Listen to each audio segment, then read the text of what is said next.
Verses 1 to 11. We are here told what remained of the old inhabitants of Canaan.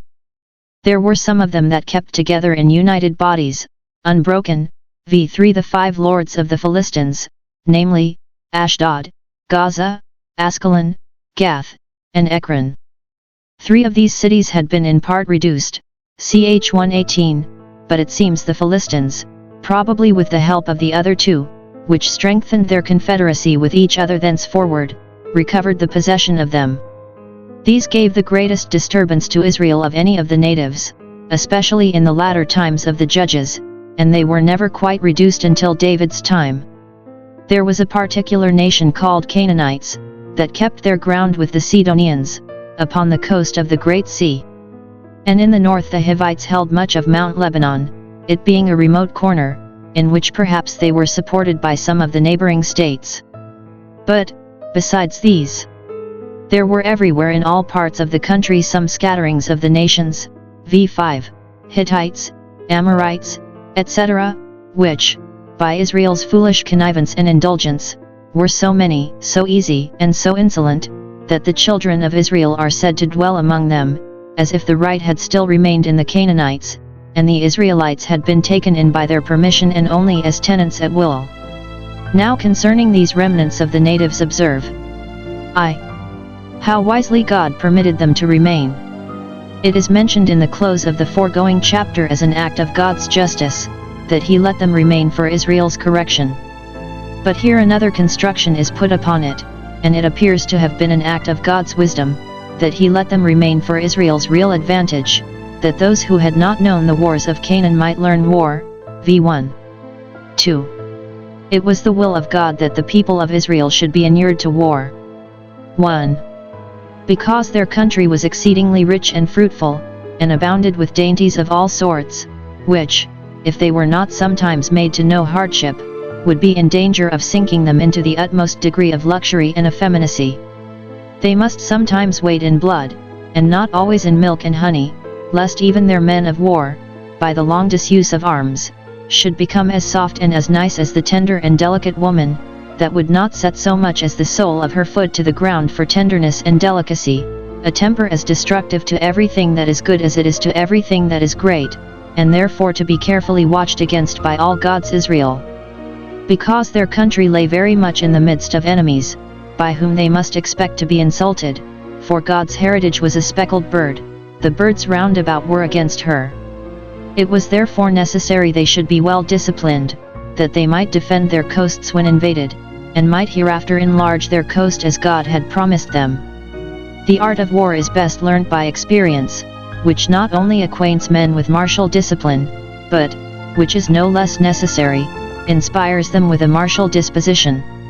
It was for the interest of Israel to breed soldiers, as it is the interest of an island to breed seamen, and therefore God left Canaanites among them, that, by the less difficulties and hardships they met with in encountering them, they might be prepared for greater, and, by running with the footmen, might learn to contend with horses.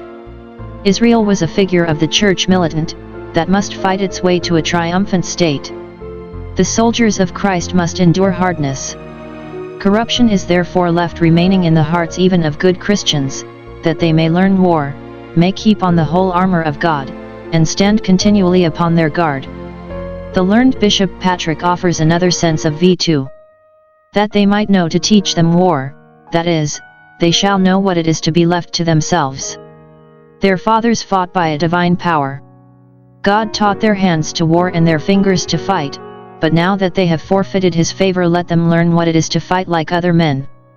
How wickedly Israel mingled themselves with those that did remain.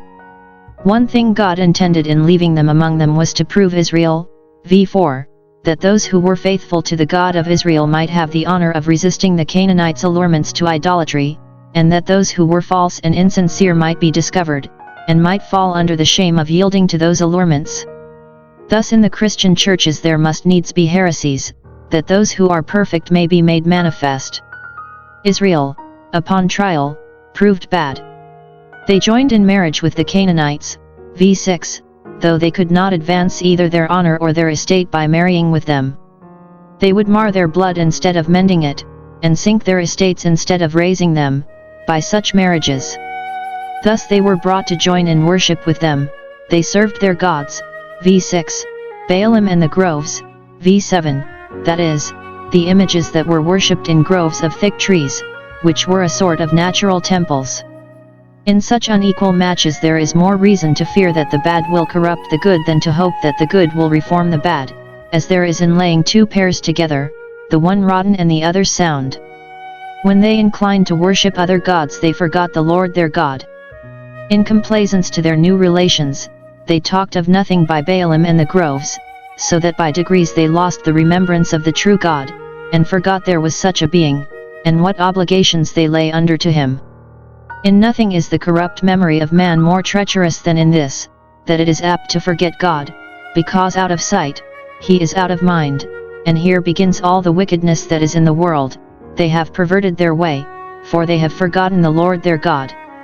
We now come to the records of the government of the particular judges, the first of which was Othniel, in whom the story of this book is knit to that of Joshua, for even in Joshua's time Othniel began to be famous, by which it appears that it was not long after Israel's settlement in Canaan before their purity began to be corrupted and their peace, by consequence, disturbed.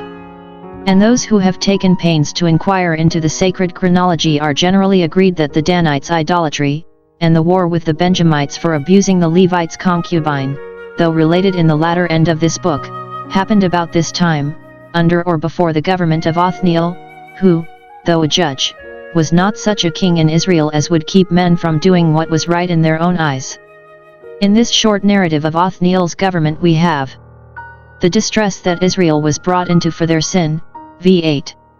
God being justly displeased with them for plucking up the hedge of their peculiarity, and laying themselves in common with the nations, plucked up the hedge of their protection and laid them open to the nations, set them to sale as goods he would part with, and the first that laid hands on them was Chushan-Rishathaim, king of that Syria which lay between the two great rivers of Tigris and Euphrates, thence called Mesopotamia, which signifies in the midst of rivers. It is probable that this was a warlike prince, and, aiming to enlarge his dominions, he invaded the two tribes first on the other side Jordan that lay next him, and afterwards, perhaps by degrees, penetrated into the heart of the country, and as far as he went put them under contribution, exacting it with rigor, and perhaps quartering soldiers upon them.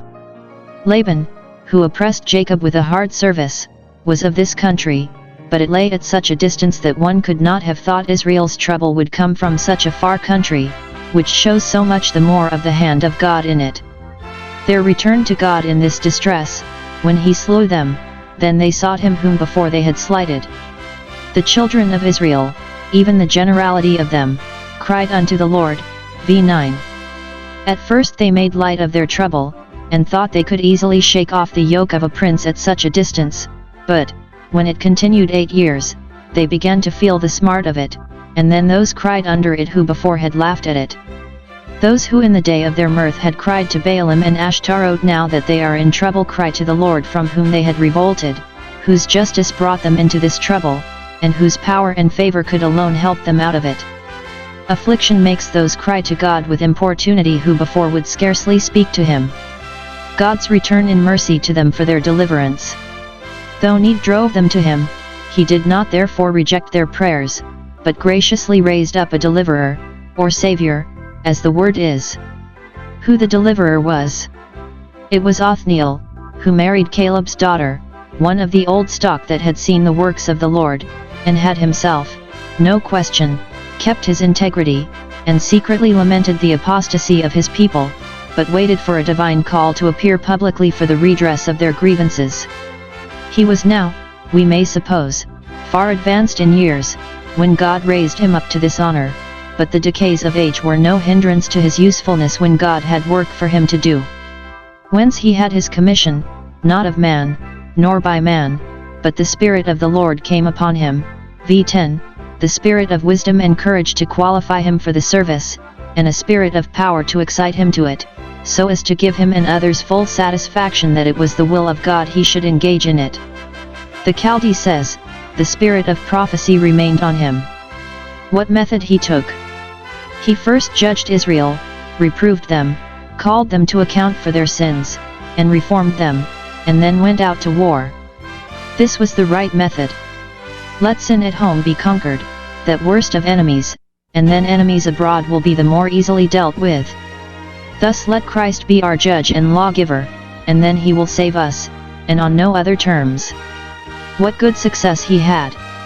He prevailed to break the yoke of the oppression, and, as it should seem, to break the neck of the oppressor, for it is said, the Lord delivered Cush-and-Rishathaim into his hand.